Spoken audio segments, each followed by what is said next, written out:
యేసుక్రీస్తు ప్రభు యొక్క ప్రశస్త నామమున వినుచున్న ఏకీభవించుచున్న ప్రియులైన సంఘ బిడ్డలందరకు ప్రత్యేకమైన వందనములు శుభములు తెలియజేయచ్చు ఉన్నాను.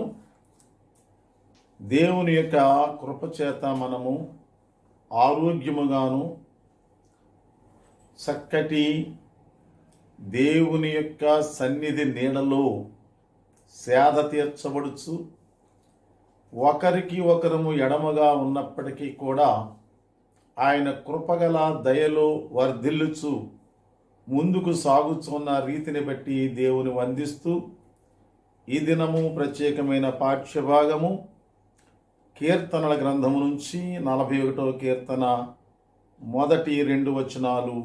బీదలను కటాక్షించువాడు ధన్యుడు, ఆపత్కాలమందు యెహోవా వారిని తప్పించును. యెహోవా వానిని కాపాడి బ్రతికించును, భూమి మీద వాడు ధన్యుడగును. ప్రార్థన చేసుకుందాం.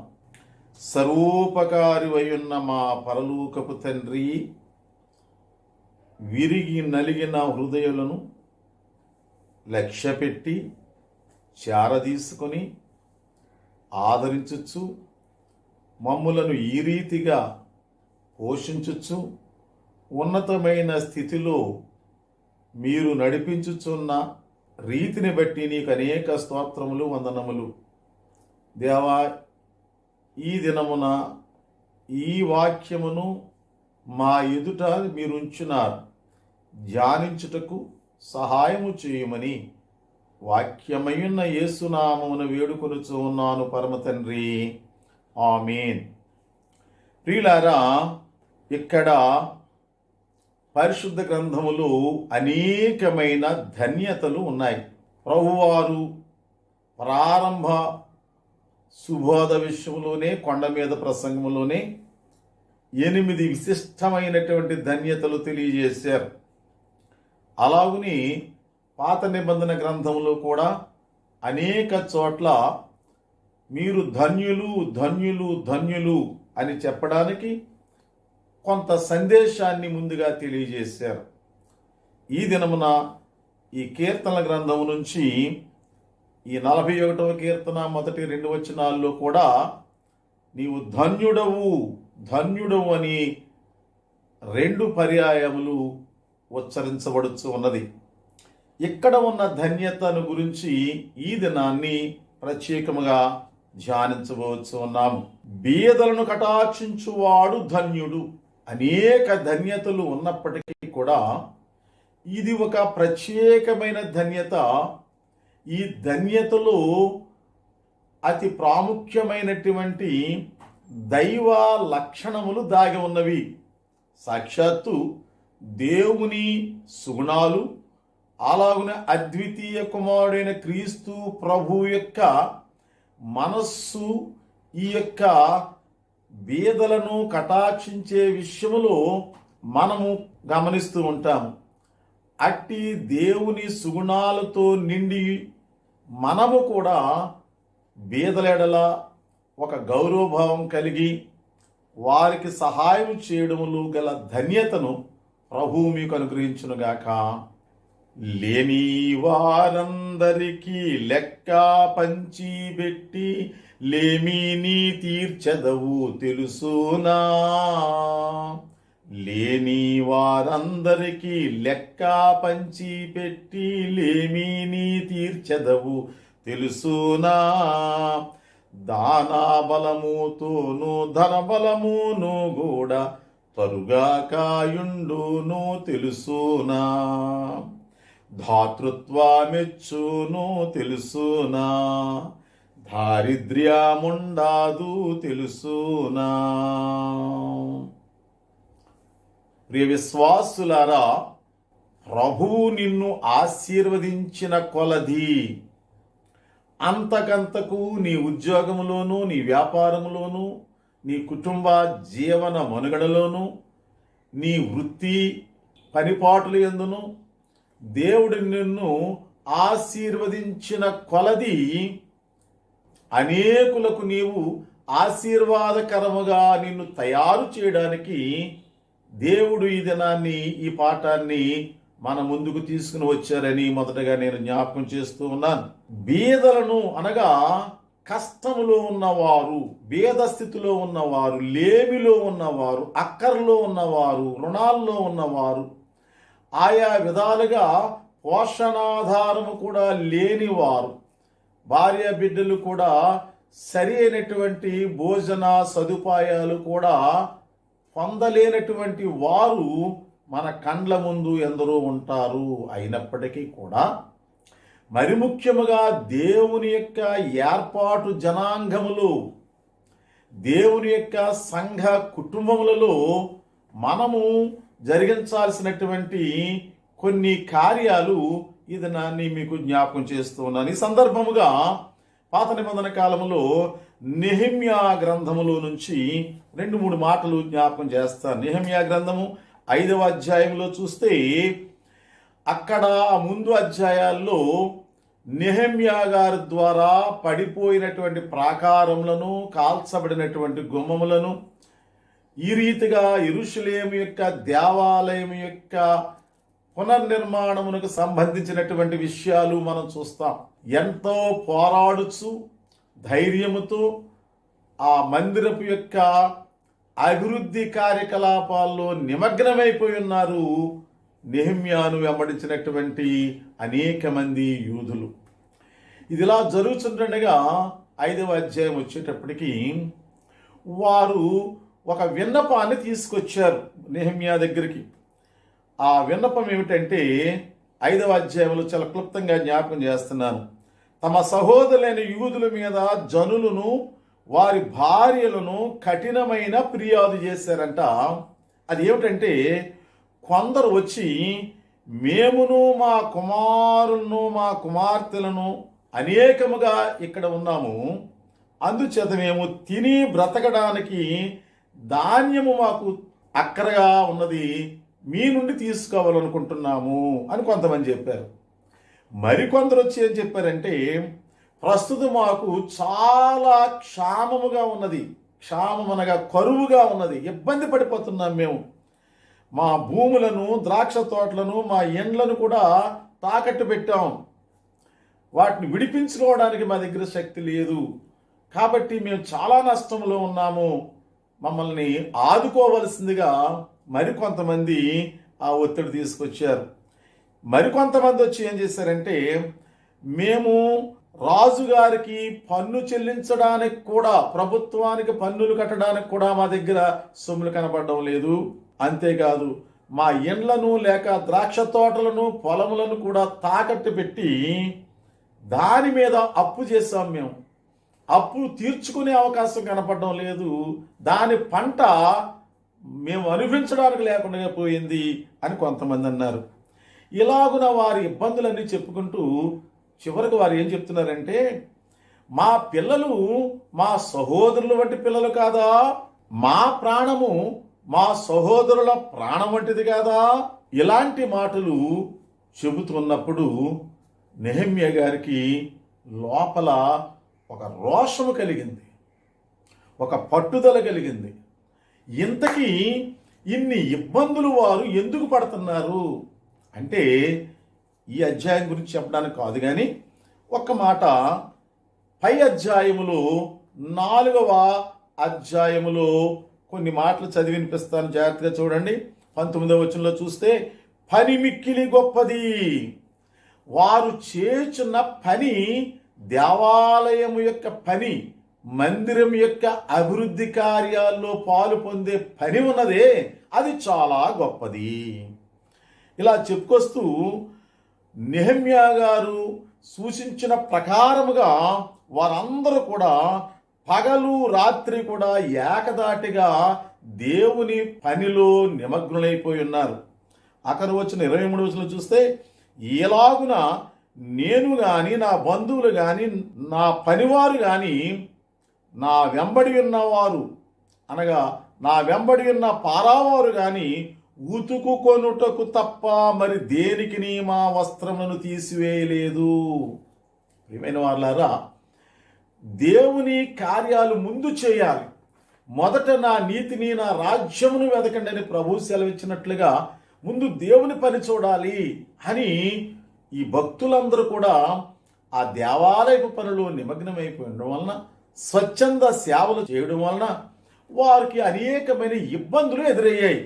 కాబట్టి నెహెమ్యా దృష్టి నుంచి అధ్యాయంలో చివరికి చేసే పని ఏంటంటే, నెహెమ్యా కొన్ని తీర్మానాలు చేసి మనలో కొందరు ముందుకు వచ్చి ఈ రీతిగా మనం అందరూ ఏకీభవించి ఈ యొక్క ఇబ్బందులలో ఉన్న వారిని ఆదుకోవాలి, వారి నష్టాలను మనం పోడ్చాలి, అంతేకాదు వారి భూములను, వారి ఇండ్లను మనం విడుదల చేయాలి, మళ్ళీ వారికి అప్పగించాలి, ఈ రీతిగా సహాయ సహకారాలు అందించాలని మనస్సును మనం నెహెమ్యాలో మనం చూస్తూ ఉన్నాము. అలాగే నెహెమ్యా చేశాడు, దీవించాడు, చేశాడు కనుక చివరిగా ఈ 5వ అధ్యాయం చివరి భాగంలో ఆయన చేస్తున్న ప్రార్థన చూడండి. నా దేవా, ఈ జనులకు నేను చేసిన సకలమైన ఉపకారములను బట్టి నాకు మేలు కలుగునట్లుగా నన్ను దృష్టించుము. దేవుని కార్యాలు ఏకదాటిగా చేసుకుంటూ పోతున్నప్పుడు మన స్వంత కార్యాల్ని నిర్లక్ష్యం చేస్తాం కొన్ని పర్యాయాలు. అందువలన కొన్ని ఇబ్బందులు ఎదురవుతాయని ఇక్కడ మనం చూస్తా ఉన్నాం. ఈవేళ నేను మన సంఘస్థులతోనే ఆదివారం పాఠ్య భాగంగా మాట్లాడుతూ ఉన్నాను కాబట్టి నాకు తెలుసును, మన సంఘములో ఉద్యోగాలు లేకుండగా, లేక ఆస్తిపాస్తులు లేకుండగా కేవలము కూలి పని చేసుకున్న వారు దేవుని కార్యాలయందు చాలా మంది ముందుండడం నేను చూస్తూ ఉన్నాను.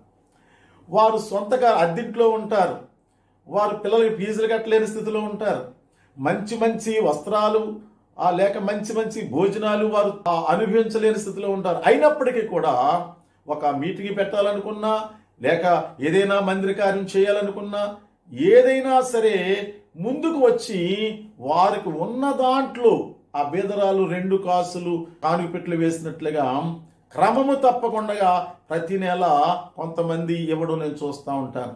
ఇలాంటప్పుడు వారికి కొంత సొమ్ము అవసరం అవుతూ ఉంటుంది, కష్టాల్లో ఉంటారు. ఎందుకంటే దైవ కార్యాల్లో వారు ముందుంటున్నారు, వారి సొంత కార్యాలని వదులుకుంటున్నారు. అలాంటప్పుడు వారు ఒక రకంగా ఏ విధంగా దాన ధర్మాలు చేయకుండా ఒక దశంభాగం కానీ, ఒక మొక్కుబడి కానీ, ఒక కృతజ్ఞత కాను కానీ, లేకపోతే ప్రతి నెల ఏదో కొంత అర్పణ కానీ ఏమీ లేకుండా మామూలుగా వచ్చి వెళ్ళిపోయే వాళ్ళు చాలామంది ఉంటారు. ప్రతి రూపాయికి రూపాయి కూడగట్టుకుని, వడ్డీలకు ఇచ్చుకును, ఏదో దోసుకును, అభివృద్ధి పొంది బంగారం కొనుక్కుని ఆస్తులు సంపాదించుకునే వాళ్ళు చాలామంది ఉంటారు. వాళ్ళు చాలా బాగా కనపడతారు పైకి. ఇదే సమయంలో దైవ కార్యాలకి ఎక్కువగా పాలు పొందేవారు చూడడానికి కష్టాల్లోనే కనపడతారు, నష్టాల్లోనూ మునిగిపోతూ ఉంటారు. ఇలాంటి సమయంలో నెహెమ్యా తీసుకున్న నిర్ణయాన్ని మనం జ్ఞాపకం చేసుకుంటూ మన సంఘంలో కూడా, లేక మనకు పరిచయస్తుల్లో అనేక మంది ఇబ్బందులు పడుతున్న వారిని ఈ దినాలలో గమనించి వారికి సహాయ సహకారాలు అందించడం ద్వారా మనము దేవుని సన్నిధిలోనికి నిరాటంకముగా వెళ్ళి ధైర్యముగా నిలువబడి లేక మోకరించి, ప్రభువా, ఇక్కడ నెహెమ్యా చేసిన ప్రార్థన మనం చేసుకోవచ్చు. నా దేవా, ఈ జనులకు నేను చేసిన సకలమైన ఉపకారములను బట్టి నాకు మేలు కనుగొనట్లుగా నన్ను దృష్టించుము. ధైర్యముగా మనం ప్రార్థన చేసుకోవచ్చు. మనం ఏమీ చేయకుండా ఎప్పుడు స్వార్థముతోనే ఆ సొంత ఇష్టముతోనే ప్రభువా నన్ను దీవించుము, నన్ను అభివృద్ధిపరచు, నా రుణాలు తీర్చే అని సొంత ప్రార్థనలు చేస్తే అవి ఫలించవు. కనుక ఈ సమయంలో మీ ప్రార్థనలు నెరవేరాలంటే ఇలాంటి విషయాల్లో కూడా కాస్త ఆలోచన చేసి మనం ముందుకు వెళ్తున్నప్పుడు ధైర్యంగా మనం ప్రార్థన చేయడానికి అవకాశం ఉంటుంది. కీర్తన గ్రంథంలో నుంచి మనం చదువుకున్నాము, బీదలను కటాక్షించువాడు ధన్యుడు, ఆపత్కాలమందు యెహోవాని తప్పించును, యెహోవాని కాపాడి బ్రతికించును, భూమి మీద వాడు ధన్యుడగును. చాలా అద్భుతమైన విషయం ఏమిటంటే, ఈ భూమి మీద ఒక ధన్యతను కలిగి ఉంటాడు. కొన్ని ప్రసంగాల్లో మనం ఈ భూలోక విషయాలన్నీ కూడా వ్యర్థమన్నట్లుగా, అసలు ఈ జీవితమే ఎందుకు పనికిరాదన్నట్లుగా, ఇది కేవలము మున్నాళ్ళు ముచ్చటే అన్నట్లుగా మనం మాట్లాడుకుంటూ పరలోకం పరలోకం పరలోకంలో సంపాదించుకోండి అంటాం. సచ్చే వరకు ఇబ్బందులు, ఇరుకులు, చిరాకులు, పరాకులు, అబ్బబ్బా నానావిధ రోగాల చేత పీడించబడుతూ, అవస్థలు పడుతూ, ఆయాసపడుతూ, మూలుగుతూ ఈ జీవితాన్ని ముందుకు సాగిస్తే వచ్చిన ఉపయోగం ఏంటి? ఈ జీవితం వల్ల మనం ఆనందించేదేమీ లేకపోతే ఎట్లాగను? అందుచేత ఈ భూమి మీద కూడా మనం ధన్యులం అవ్వాలంటే ఇలాంటి కార్యాల్లో పాలు పొందాలని జ్ఞాపకం చేస్తూ ఉన్నాను. ప్రియులారా చూడండి, 2వ వచనం 41వ కీర్తనలో, భూమి మీద వాడు ధన్యుడగును, యెహోవాని కాపాడి బ్రతికించును. అంటే కాపాడడము, బ్రతికించడం అంటే ఏ విధమైనటువంటి మరణకరమైన వ్యాధుల నుండి, మరణకరమైనటువంటి వైరస్ బాధల నుండి, మరణకరమైనటువంటి రుణముల నుండి, రణముల నుండి, మరణకరమైనటువంటి వినాశకరమైనటువంటి ప్రకృతి బీభత్సముల నుండి, అనేక రీతులుగా అకాల మరణముల నుండి, ప్రమాదముల నుండి మనల్ని కాపాడుతూ దీర్ఘాయుష్ను మనకు అనుగ్రహించి బ్రతుకు దినములనియు కృపాక్షేమములతో వర్ధిల్లి మనం సంతోషముగా సుఖముగా గడపాలి అని ఆశీర్వాదము ఇక్కడ మనం చూస్తున్నాం.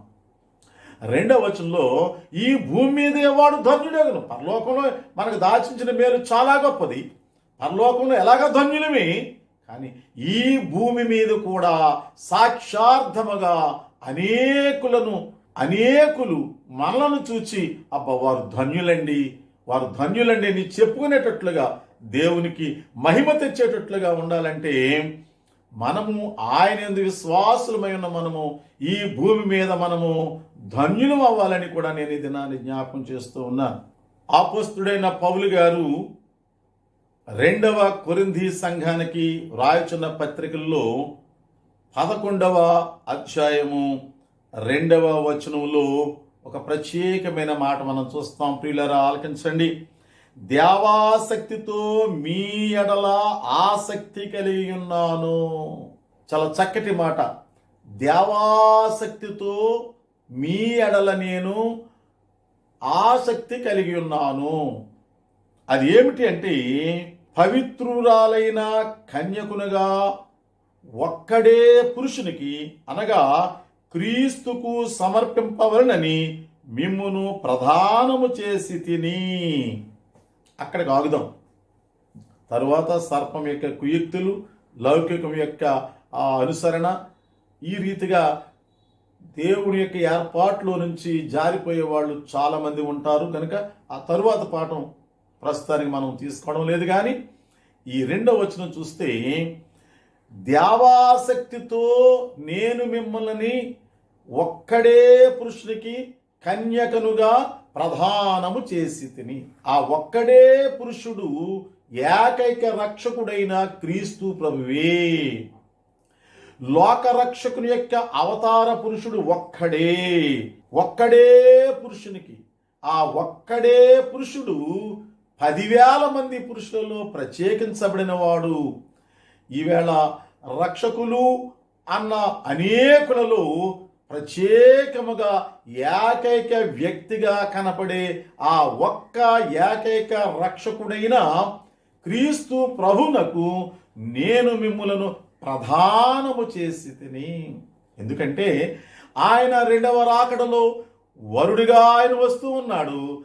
సంఘము అంతా కూడా, విశ్వాస సముదాయం అంతా కూడా ఒక్కటే విశ్వాసము కలిగి ఆయన రూపలావణ్యములతో అలంకరించబడుతూ, ఆయన మనస్సును ఎరిగి, ఆయన తలంపులను ఎరిగి, ఆయనకు ఏది ప్రీతికరమో అది గ్రహించుకుంటూ అలాగున సిద్ధపరచబడడానికి నేను మిమ్ములను ప్రధానము చేశాను అంటున్నాడు. ప్రియులారా, ఇక్కడ ఈవేళ పాఠ్యభాగంలో నేను తీసుకునే అంశం ఏంటంటే, మనమందరము కూడా లోకమనే పుట్టిల్లులో నుండి ప్రత్యేకించబడి, వేరు చేయబడి, మనము క్రీస్తు ప్రభువునకు సమర్పించుకొని ఆయనకు ప్రధానము చేయబడిన నిష్కళంకమైన పావుర స్వారూప్యము కలిగినటువంటి కన్యక అయి ఉన్నాము. అలాగైతే ఈ కన్యక ఎలాగున ప్రభుని ఎదుర్కోవాలి, ఎలాగున కన్యక నడుచుకోవాలి, ఎలాగున ప్రభు యొక్క దృష్టిని ఆకర్షించుకోవాలి, ఎలాగున ప్రభు అనుగ్రహించే ఈవులను పొందాలి, ఎలాగున ప్రభు ద్వారా ఒక మంచి సాక్ష్యాన్ని పొందాలి అనే ఆలోచన ఈ ప్రధానము చేయబడినటువంటి పెండ్లి కుమార్తె అనబడే విశ్వాసములు ఎదుగుచున్న మనందరకు కూడా ఒక అవగాహన కావాలని ఇది నీ పాఠం మరలా జ్ఞాపకం చేస్తూ ఉన్నాను. అది ఏమిటి అంటే, దేవాసక్తితో నిజంగా చెప్పాలంటే ఈ లోకములో పుట్టినది మొదలుకొని చిట్ట చివరి వరకు కూడా అనేకమైన వాటి మీద ఆసక్తి కలిగి ఉంటాం. లోక కార్యముల మీద, సాంఘిక కార్యకలాపాల మీద, బంధువుల మీద, స్నేహితుల మీద, ఉద్యోగాల మీద, లేక రకరకాల పురస్కారాల మీద, బహుమతుల మీద, ప్రశంసల మీద, లేక అనేక విషయాల్లో సొంతముగా ఆహార పానీయముల మీద, వస్త్రాలంకరణ మీద, గృహ నిర్మాణం మీద, ఈ రీతిగా అనేకమైన విషయాలలో ఆసక్తి కలిగి ఉంటాము. ఇక్కడ పౌలు గారు మన ఎడల చూపించే ఆసక్తి ఏమిటంటే దేవాసక్తి. ఒక రకంగా ఈ ఆసక్తిని గురించి చెప్పాలంటే, ఒకసారి పేతురు గారు ఈ అపొస్తలుల కార్యాలు 12వ అధ్యాయం 5వ వచనంలో చూస్తే, పేతురు గారట చెరసాలలో బంధించబడ్డారు. సువార్త విషయంలో ఆ దినాల్లో సువార్త వ్యతిరేకులు ఇచ్చినటువంటి ఫిర్యాదు మేరకు ఆనాటి ప్రభుత్వం సైనికులు పేతుర్ని అరెస్ట్ చేసి చెరసాల్లో బంధించారు. ఇది మనకు తెలిసిన విషయం. ఆ సమయంలో సంఘమంతా అత్యాసక్తితో ప్రార్థన చేశారు అని మనం చూస్తాం. ఇక్కడ అత్యాసక్తితో ప్రార్థన చేశారు అంటే ఈ మాట నేను ఎందుకు జ్ఞాపకం చేస్తున్నానంటే, సంఘములో అనేక మంది అనేక విషయాల కొరకు అత్యాసక్తి కలిగి కన్నీటితో లేక ఉపవాసం ఉండి ఎడతెగక ప్రార్థనలు చేస్తూ ఉంటారు. అత్యాసక్తితో బైబిల్ చదువుతూ ఉంటారు, అత్యాసక్తితో ప్రసంగాలు వింటూ ఉంటారు, అత్యాసక్తితో అనేక విషయాలు చేస్తూ ఉంటారు. ఇది మంచిదే. అయితే ఇక్కడ కావలసినటువంటి ఆసక్తి ఏమిటంటే, చూడండి, గలతీయులకు రాసిన పత్రిక 2వ అధ్యాయము 10వ వచనం చూద్దాం. మేము బీదలను జ్ఞాపకము చేసి కొనవలనని మాత్రమే వారు కోరిరి, అలాగు చేయుటకు నేనును ఆసక్తి కలిగి ఉంటిని. ఇది ఒక రకమైన ఆసక్తి. పౌలు గారేమో ప్రభు యొక్క రూపలావణ్యములతో ప్రభు కొరకే ఒక ప్రత్యేకించబడిన కన్యకగా సిద్ధపరిచి ప్రదానం చేయడంలో దేవాసక్తి కలిగి ఉన్నాడు. కొన్ని బంధకాల నుంచి విడుదల పొందడానికి సంఘమేమో అత్యాసక్తితో ప్రార్థన చేసింది. ఇక్కడ పౌలు గారు గలతీయులకు రాసినటువంటి పత్రికలో చూస్తుంటే ఆ సమయంలో కొంత కరువులు ఉన్నాయి, కొంతమంది ఇబ్బందులు పడుతున్నారు. ప్రస్తుత కాలంలో గతించిన సంవత్సరం నుంచి ఈ వేళ వరకు అనేక కుటుంబాలు రోడ్డు పడ్డాయి. పనులు లేవు, ఉద్యోగాలు ఉన్న వాళ్ళకి ఏదో కాస్త బచ్చి అందుతుంది, కానీ ఇతరితర వ్యాపారాలు చేసుకున్న వాళ్ళకి, చిల్లర దుకాణాలు పెట్టుకునే వాళ్ళకి, వీళ్ళందరూ ఎన్నో ఇబ్బందులు ఎదుర్కొంటున్నారు. చివరికి దేవుని సువార్త పనిచేసే సంఘ కాపరులు కూడా సంఘములు సామూహికంగా కూడుకోవడానికి వీలు లేక, ఆరాధనలు జరగక చాలా మంది ఇబ్బందులు పడుతూ ఉన్నారు. వారి కుటుంబాలను పోషించుకోవడానికి కూడా ఇబ్బందులు పడుతూ ఉన్నారు. ఈ మేరకు గతించిన నెల నుంచి నాకు ఎక్కడో ఒక చోట నుంచి ఇంచుమించు ప్రతిరోజు ఎవరో ఒకరు ఫోన్ చేస్తూ వారి ఇబ్బందుల్ని తెలియజేస్తూ ఉంటున్నారు. నిజమే, చాలా ఇబ్బందులు ఉన్నాయి. ఇలాంటి ఇబ్బందుల్లో ఆ ఇబ్బంది పడుతూ ఉన్న వాళ్ళకి తెలుస్తుంది అవస్థలు, కానీ కాస్త సాగిపోయే వాళ్ళకి ఆ కరువు వలన, రుణము వలన, ఇబ్బంది వలన ఉన్నటువంటి ఇక్కట్లు, మానసిక క్షోభ, ఆ కుటుంబంలో వారు పడుచున్నటువంటి నలుగుడు మామూలుగా ఉన్న వాళ్ళకి అర్థం కాదు. మనము ఎంత కలిగి ఉన్నా ఆ దృష్టిలోనికి వెళ్ళి ఆలోచిస్తే మనకు కొంచెం అవగాహన వస్తుంది. కానీ మామూలుగా ఎవరి దారి వాళ్ళదే, దేవుడు మనల్ని దీవించాడులే, పర్లేదులే, మనం సాగిపోతున్నాంలే అనుకున్న వారికి ఇబ్బందులు కష్టాలు పడుచున్నటువంటి వారి అవస్థలు వీరి గ్రహింపులోనికి రావు. ఇక్కడ పౌలు గారు అంటున్నారు, ఇబ్బందులు పడేవారు, అయ్యా మేము ఇబ్బందుల్లో ఉన్నామండి, కష్టాల్లో ఉన్నామండి, అప్పులోళ్ళు మమ్మల్ని నిలబడినవ్వట్లేదండి, కరెంటు బిల్లు కట్టలేదండి, లేక ప్రభుత్వానికి కట్టవలసిన పన్నులు కట్టలేదండి, బిడ్డలకు ఫీజులు కట్టలేదండి, లేక ఈ నెలలో మేము సరిగ్గా తినడానికి బియ్యం కూడా లేవండి, వస్తువులు లేవండి. వారు అనడము లేక చెప్పుకోవడం అనేది తప్పు కాదు.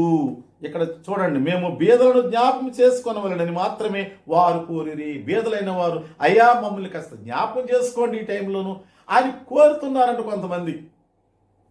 అలాంటప్పుడు ఇక్కడ పౌలు ఏమంటున్నాడు చూడండి, అలాగు చేయుట నేనును ఆసక్తి కలిగి ఉంటుంది. ఇందాక 2 ఆసక్తులు చెప్పాను. ఇక్కడ ఇలాంటి పరిస్థితుల్లో బీదలను కనికరించడంలో, బీదలను కటాక్షించడంలో నీవు కూడా ఒక ఆసక్తిని కలిగి ఉండట మంచిది. ఇది ఈవేళ ప్రత్యేకమైన పాఠం.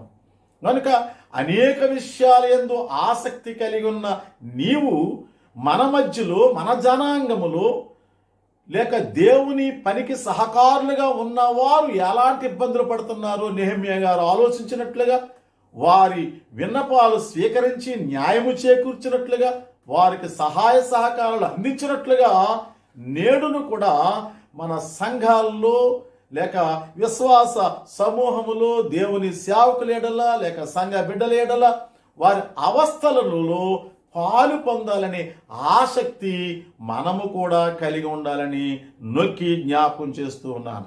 అయితే ఈ బీదలను ఎవరు జ్ఞాపకం చేసుకోవాలి, ఎవరిని జ్ఞాపకం చేసుకోవాలనే విషయానికి వస్తే సంక్షిప్తంగా ఒక మాటలో చెప్పాలంటే, దేవుని చేత దీవించబడి ఉన్న ధనవంతులు ఖచ్చితంగా జ్ఞాపకం చేసుకోవాలని దేవుని వాక్య భాగాల్లో అనేక రీతులుగా మనకు కనపడుతున్నది. లోకాసు సువార్త 6వ అధ్యాయంలో చూస్తే 20వ వచనములో, బీదలైన మీరు ధన్యులు, దేవుని రాజ్యము మీది. దేవుడు బీదలను ఎంతగా ప్రేమిస్తున్నాడో చూడండి. యేసుక్రీస్తు ప్రభు యొక్క జీవిత చరిత్రలో బీదల ఎడల, నిరుపేదల ఎడల, కష్టాల్లో ఉన్న వారి ఎడల ఎక్కడా ఎప్పుడూ కూడా ఆయన మాటల్లో కానీ, చూపులో కానీ, క్రియలో కానీ, ఆయన వినికిడి శక్తిలో కానీ ఎక్కడా బీదల ఎడల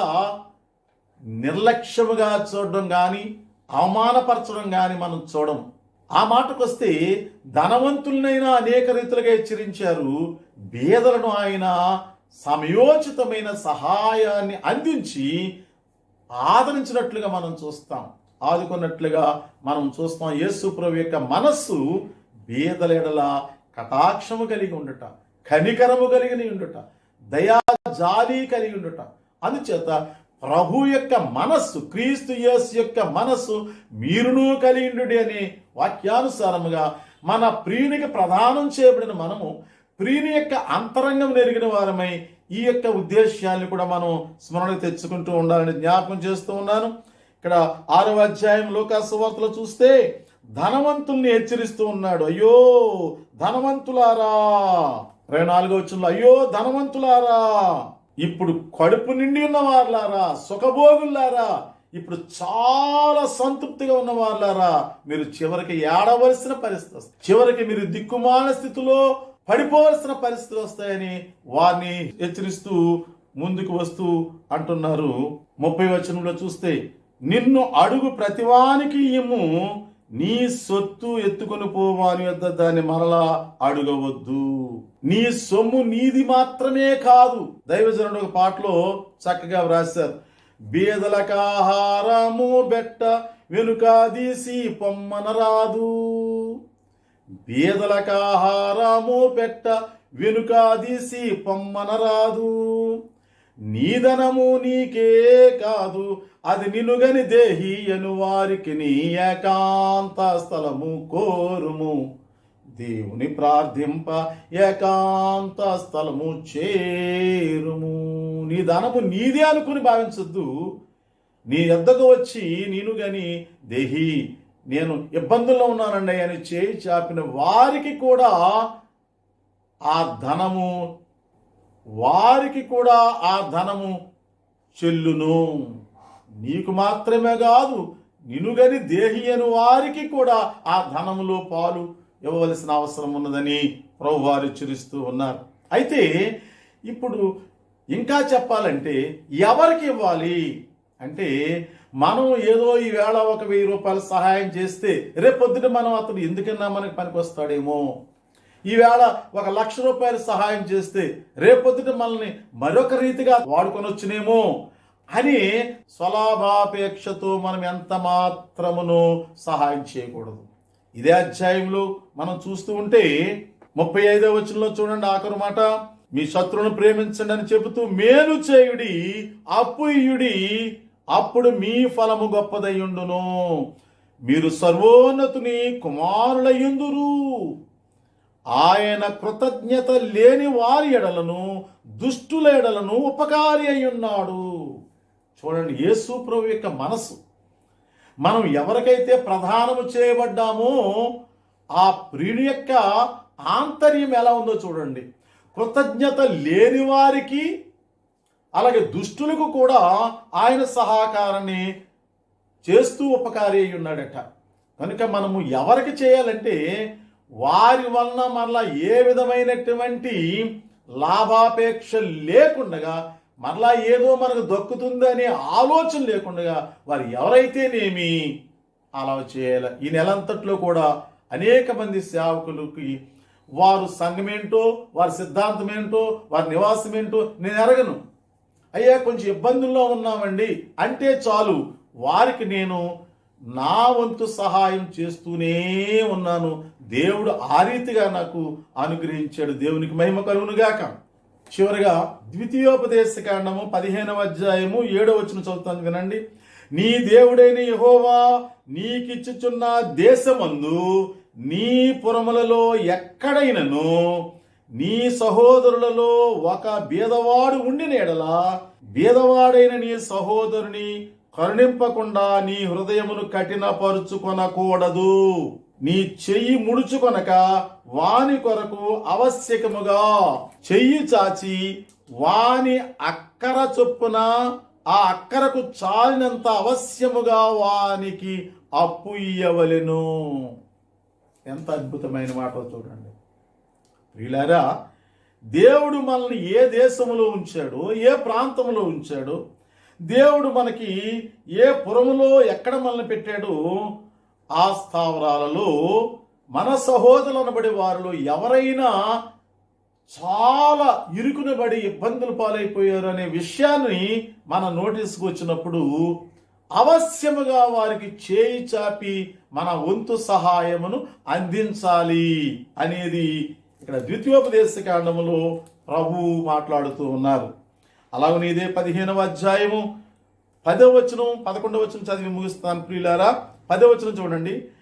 నీవు నిత్యముగా వానికి ఇయ్యవలను, వానికిచ్చినందున మనస్సులో విచారపడకూడదు. అయ్యో ఇంత డబ్బు వాళ్ళకి ఇచ్చేసానే, ఏం ఉపయోగం, అతను మళ్ళీ ఎప్పుడు కనీసం నమస్కారం అలా చెప్పలేదు, కనీసం కృతజ్ఞత తెలియజేయలేదు, కనీసం చర్చిలో వాళ్ళు పలానా సాయం చేశాను, వాళ్ళు ఎప్పుడు మళ్ళీ చర్చికి రావట్లేదు, లేకపోతే మనం వదిలేసి వెళ్ళిపోయారు. ఇలాంటి ఆలోచనలు మనకు ఉండకూడదు. ఏదో ఆ సమయంలో వారి యొక్క అవసరాన్ని తీర్చాం అంతవరకే తప్ప మనం ఆశించవలసింది దేవుని యొద్ద నుండి ప్రతిఫలం ఆశించాలి కానీ మనుషుల యొద్ద నుంచి కాదు. కనుక తప్పకుండా వానికి ఇవ్వాలి, మనస్సులో విచారపడకూడదు.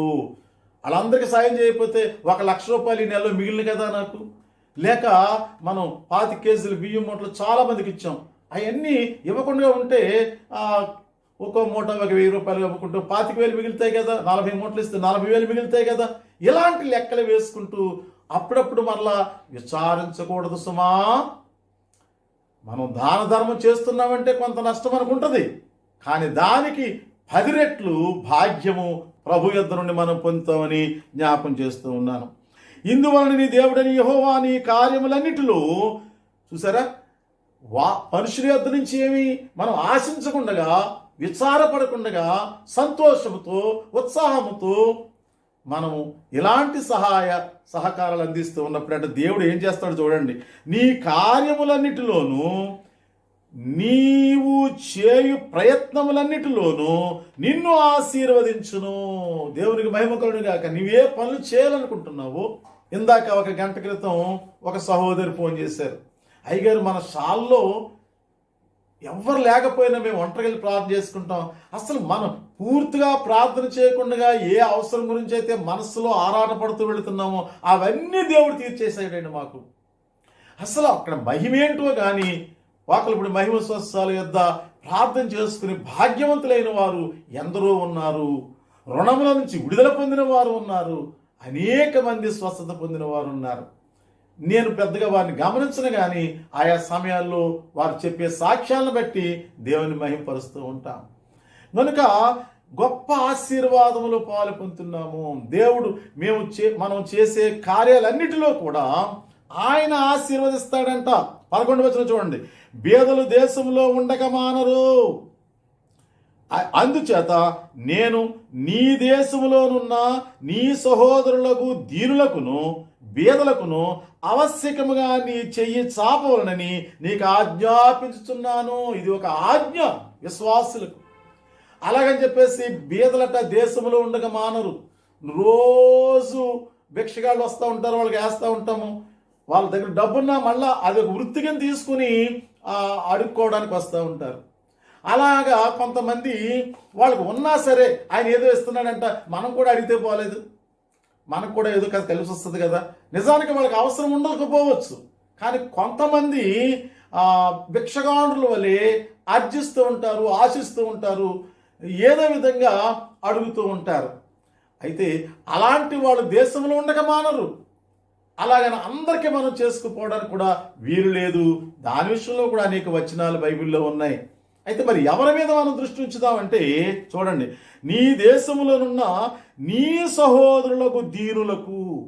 దేశములు ఎందరో ఉండొచ్చుగాక బేదలు, కానీ నీ దేశంలో నీ సహోదరులు, ముఖ్యంగా నా వరకు వస్తే దేవుడు నాకు ఇచ్చిన సంఘములలో, అది ఏ ఊరైతేనేమి ఎక్కడైతేనేమి, దేవుడు నాకు ఇచ్చినటువంటి విశ్వాస సంఘ బిడ్డలలో, నా సహోదరులలో ఎవరైతే బీదలుగా ఉన్నారో చూడండి, నీ సహోదరులకు దీనులకును బీదలకును అవశ్యముగా నీ చెయ్యి చాపవలనని నేను నీకు ఆజ్ఞాపించుచు ఉన్నాను. ద్వితీయోపదేశకాండము ఈ యొక్క 15వ అధ్యాయము 11వ వచనంలో మనము చూస్తూ ఉన్నాం ప్రియులారా.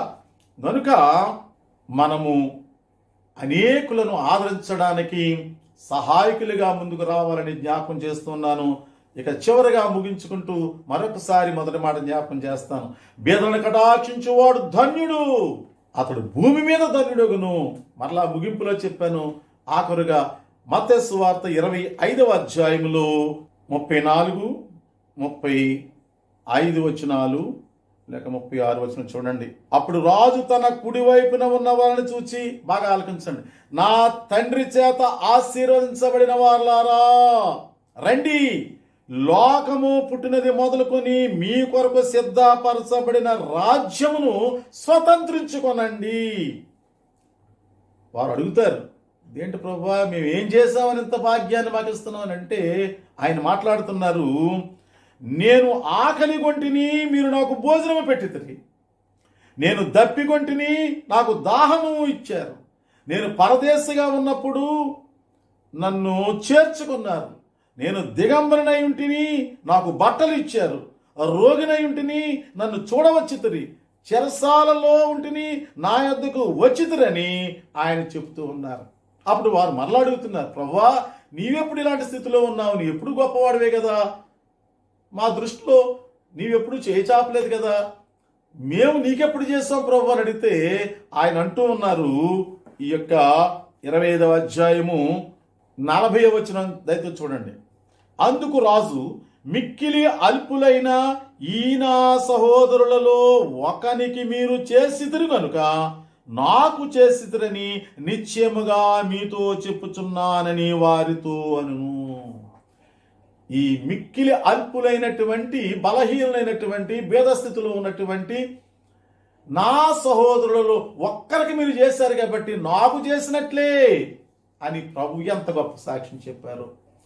నేను ఇలాగున చేస్తున్నానని ఒకరు తెలుసుకుని ఒక ఆమె ఫోన్ చేశారు, అయ్యా మీరు పెట్టిన ఫోటోని చూశాను, నేను ఒక 25 కేజీల మూటని ఒక 1000 రూపాయలు నేను షాలకు తీసుకొచ్చిస్తాను, మీరు ఎవరికైనా ఇస్తారు కదా అన్నారు. ఒక్కరికి, నేను ఎంతో మందికి ఇస్తూ ఉంటాను, కానీ ఒక్కరికి ఈ రీతిగా ఆమె చేయడం వలన ఇట్టి ప్రతిఫలం పొందుతారని ప్రభు ఇక్కడ చూడండి.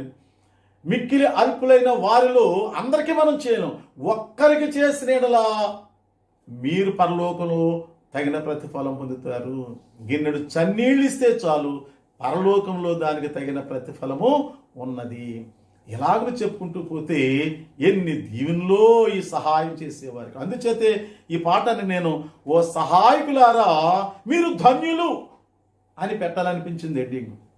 ఓ సహాయకులారా, బేదలను కటాక్షించు వాళ్ళారా, మీరు ధన్యులు ధన్యులు, పరలోక రాజ్యం అంతా మీదే, స్వతంత్రించుకోనండి. దైవజనుడు చక్కటి పాట రాశారు. అంతాయు మనదే గాదా, యేసు నీకున్నదంతాయు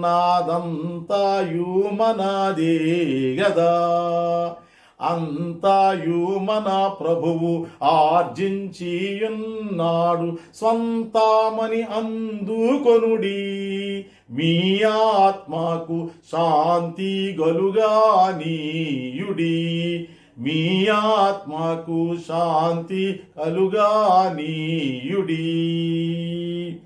ఎప్పుడైతే ఇలాంటి కార్యాలు మనం చేస్తామో, ప్రభు చేత పిలువబడి ఇదిగో నా రాజ్యమును మీరు స్వతంత్రించుకోనండి అని. ఆయన రాజ్యములో ఏమున్నది, ప్రభు ఏమి కలిగి ఉన్నారో, ప్రభు ఏ మహిమని కలిగి ఉన్నారో, ఏ సంతోషం ఆనందాన్ని కలిగి ఉన్నారో, ఏ నిత్యత్వాన్ని కలిగి ఉన్నారో, ఎలాంటి గొప్ప అనుభవాలు కలిగి ఉన్నారో అవన్నీ మీవే, అంతా మనదే. స్వతంత్రించుకోనండి. మీరు అడుక్కోవద్దు, బ్రతిమలాడొద్దు, ప్రార్థించొద్దు.